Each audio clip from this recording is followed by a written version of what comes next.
sudah tua begini, gereja nggak pernah datang, ya sudah sekalian aja masuk ke masjid Islam sama saya. Guyon itu sama saya itu sering kali.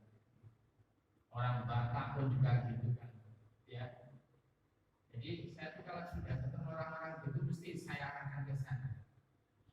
Ya, saya kan sudah merasakan ketenangan kebahagiaan. Enggak, Ustaz, anak-anak jauh semuanya sudah daripada begitu masih Islam aja.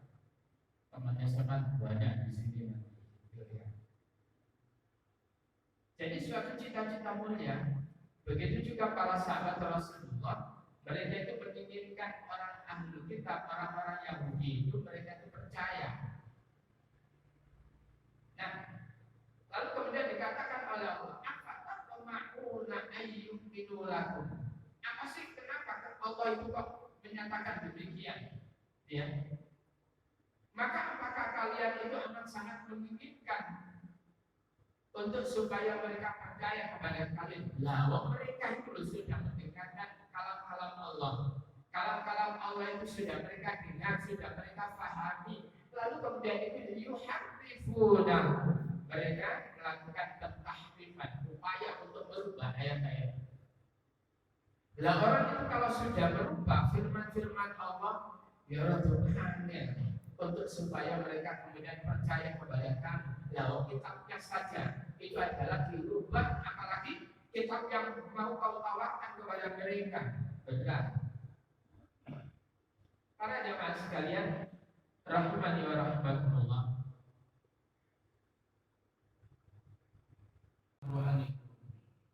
Jadi ada orang yang membaca Astaghfirullahaladzim, Astaghfirullahaladzim, ya. Lalu kemudian mereka juga membaca kalimat yang sama, tapi bukan kalimat itu. Astagfirullah, astagfirullah, astagfirullah.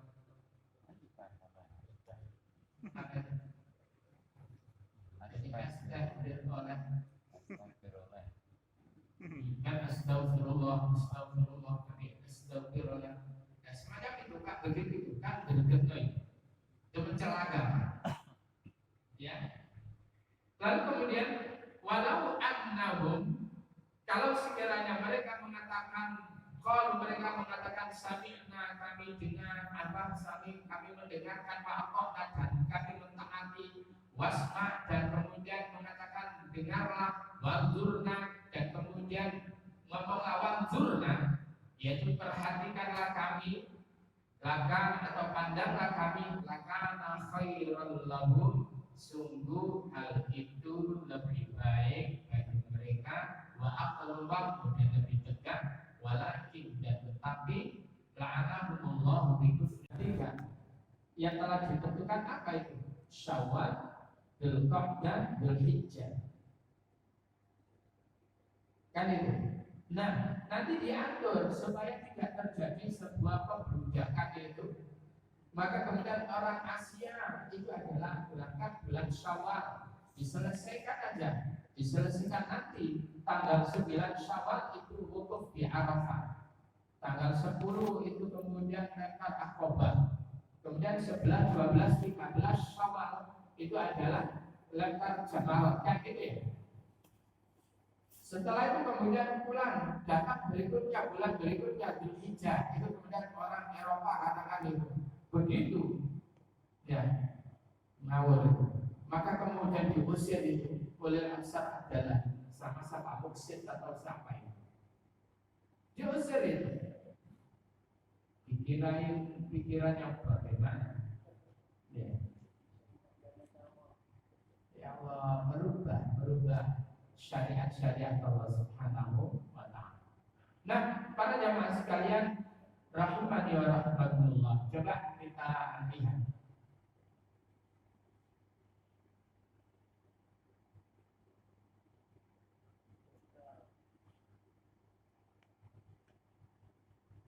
Kalau di dalam Al-Quran ini bisa dilihat Al-Baqarah ayat 173. Innama harrama alaikumul baitata wasdama wa lahmal khinzir wa ma uhilla bihi li ghairillah.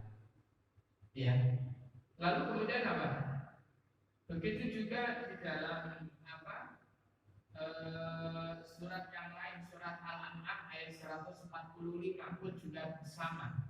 Qul la ajidu fima uhiya ilayya muharraman ala ta'imin yat'amuhu illa an yakuna maitatan aw daman masfuha aw lahma khinzir. Tapi itu haram. Nah sekarang bagaimana di dalam Taurat, di dalam Injil? Coba kita perhatikan. Apa juga sama?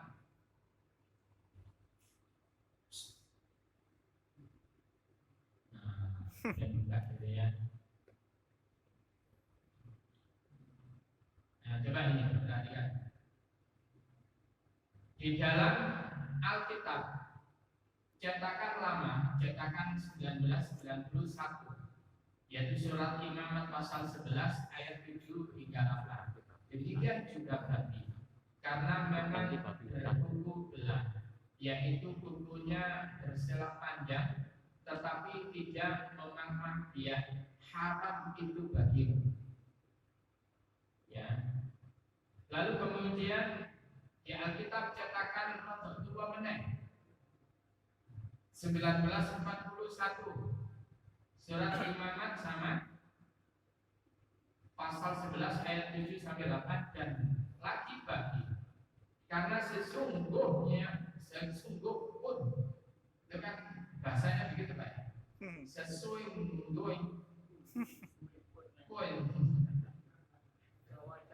koi-koinya adalah dua ia itu bersiratan kukunya tetapi tiada ia memanah biak bijak dan biak, maka haramlah ia kepadamu, jangan kamu makan daripada dagingnya dan jangan pula kamu menjamah bangkainya, maka haramlah ia kepadamu. Jadi di dalam Taurat maupun Injil sama. Coba sekarang di dalam cetakan yang ada sekarang ini, perhatikan. Cetakan 1996 hingga 2005, apalagi sekarang. Ya, surat Imamat pasal 11 ayat 78. Demikian juga bagi hutan. Kita bayar apa? Kita bayar hutan. Kenapa? Boleh yang babi hutan itu maka diharapkan yang babi hutan. Yang babi piaraan halal. Jadi begitu. Hanya dikasih tambahan hutan itu aja sudah beda artinya. Demikian juga babi hutan karena memang berkuku belah, yaitu kukunya berselang panjang, tetapi tidak memamah dia, haram itu bagimu. Daging binatang itu janganlah kamu makan dan bangkainya janganlah kamu sentuh, haram semuanya itu bagimu. Padahal sekarang ini upaya orang-orang Yahudi mencampur segala macam makanan, produk yang masuk ke mulut kita itu adalah dicampur dengan babi. Yang soda lah, yang semacam mayones lah, ya ada mayones yang memang sengaja mereka permen lah, macam-macam ini ya. Oleh karena itu hati-hati. Apalagi kemudian apa sosis itu, hati-hati. Oleh karena itu seringkali saya katakan bahwa ya umat Islam itu ayo. Itu yang pertama itu adalah membuka penyembelihan ya binatang sendiri.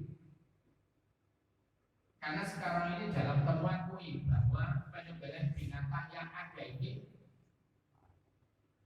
tidak syar'i, tidak memenuhi unsur-unsur kehalalan. Ada yang mau menyembelih aja ditembak dulu, ya jelas kepalanya, lalu kemudian perut itu. Apalagi yang ayam bapak-bapak, ayam itu belum mati, itu kemudian diceplok ke baju umum, mati bangkai. Oleh karena itu ketika Idul Adha kemarin saya mulai dari SOP, coba perhatikan nanti kambing atau sapi setelah disembelih pastikan bahwa mereka itu mati. Yang kok caranya ngerti mati? Ya, ya cek takoni, bing kue semacam bodorong, ya gitu. Tapi kemudian ada salaf yang paling yang paling iya, matanya. Kalau kemudian ini orangnya sudah mati. Jangan sampai biarkan masih ada gini-gini lalu kemudian disembelih. Haram itu nanti. Paham ya? Nah mereka itu sekarang itu adalah sudah proyek mereka itu termasuk vaksin. Termasuk vaksin yang sekarang mereka tawarkan di samping dari perkara yang haram, dan itu adalah untuk kemudian supaya populasi manusia tersebut itu susu. Ada arti. Terus yang apa? Presiden disini, ya presiden, wakil presiden, menteri, dia divaksin sampai 3 kali, jarno, setahun, 2 tahun, 3 tahun, 4 tahun, habis mati ya wis. Kita nggak bisa ikut itu. Ya. Kenapa kemudian kok dipaksakan? Kalau nggak mau dikenakan bayar berapa?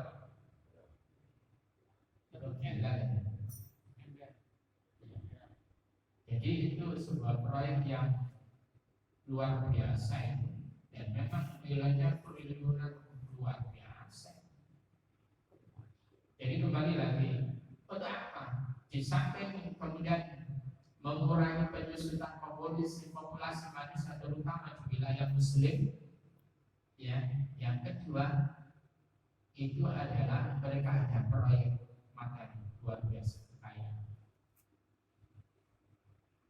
Nah ini diantara bentuk bahwa mereka itu merubah yuharrifuna kalimat an mawadhi'i, merubah firman Allah dari tempat-tempatnya. Yang lain banyak masalah jilbab itu sudah banyak. Jadi kalau di dalam Injil itu orang yang tidak berkerudung, maka itu adalah harus digundul. Apa digundul itu kepalanya rambutnya gondol pelotos itu. Sampai begitu di dalam Taurat itu. Jadi apa yang dipakai oleh biarawati dulu di era-era saya masih kecil itu longgar sekali sampai ke bawah. Belum saya ini mari ini mudah. Jadi minimalis, ya, agak minimalis itu sekarang. Dan pakaiannya biarawati dulu itu masih pakaiannya sebagaimana di dalam Injil mereka yang awal menutup. Nah, lalu kemudian sekarang bagaimana umat Islam? Nah, dulu ada sebuah pernyataan dari orang alim di Indonesia itu menyatakan jilbab itu bukan wajib, tapi karena itu adalah budaya Arab. Jadi Quran itu diturunkan sangat dipengaruhi oleh budaya Arab kala itu. Nah, sehingga kalau sekarang kita ini sudah berada di Indonesia, ya sudah kita sesuaikan dengan budaya Nusantara. Ya, sewong Jawa Timuran ya sewek, di kebaya, saya rumah ya sekarang karena Papua. Itu ketika ditanya itu gak bisa jawab. Padahal kalau kita lihat, ya ayyuhan nabi qul li azwajika wa banatika wa nisa'il mu'minin yudnina 'alaihinna min jalabibihim. Coba kita lihat di dalam Al-Ahzab ayat ke-59. Orang yang menusuk, ya. Lalu kemudian ada orang enak-enak wanita berkerudung itu kemudian makan langsung dipukul. Waktu jalan langsung kemudian dijejek gitu. Jadi begitu nasib saudara-saudara kita di sana itu. Dan kalau sekiranya tidak terjadi solidaritas umat Islam dan menyatu, tak bareng itu. Oleh karena itu kita harus ketika kemudian ada orang yang melakukan itu kita bergerak, nggak boleh diam. Diamnya kita itu dianggap bahwa umat Islam ternyata nafsi-nafsi sendiri-sendiri. Tetapi ketika kemudian kita bergerak, maka mereka akan berdiri. Kekuatan umat Islam itu adalah pada persatuannya. Jadi innallaha yuhibbul ladzina yuqatiluna fi sabilihi saffan ka'annahum bunyanun marsus. Jadi Allah itu menyukai ya orang-orang yang beriman tersebut itu persatuan umat-umat yang beriman itu kayak bangunan yang kokoh yang satu itu.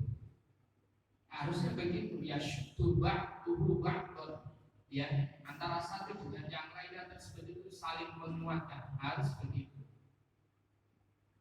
Nah ini yang harus kita bangun, dan alhamdulillah sekarang sudah mulai orang-orang jadi saudara-saudara kita nabi dengan kita mulai ya. Sing ruwet itu kan sing pakai seragam itu, paham ya? Itu kan yang ruwet itu. Para jamaah sekalian rahimani wa rahimakumullah. Ini menunjukkan bahwa kalimat wanisa ilmu mukminin itu adalah